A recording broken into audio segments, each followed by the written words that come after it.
Solubility product of CaF2***. Step 1. Write the dissolution equilibrium ***CaF2 S. Write left terpoons Ca to the power 2 plus to F to the power Step 2. Set up an ice table with solubility S mol divided by L vertical bar Ca to the power 2 plus vertical bar F to the power vertical bar dash vertical bar dash vertical bar dash vertical bar at equilibrium vertical bar S vertical bar 2's vertical bar. When S moles of CaF2 dissolve per liter, it produces S moles of Ca to the power 2 plus and 2 moles of F to the power.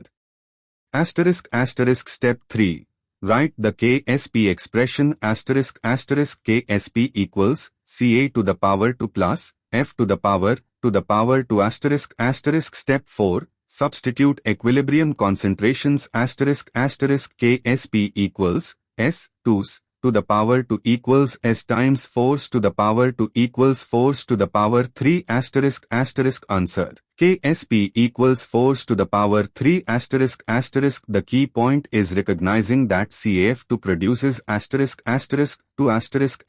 fluoride ions per formula unit, making the F to the power concentration to S, which becomes 2's to the power 2 in the expression. The answer is B.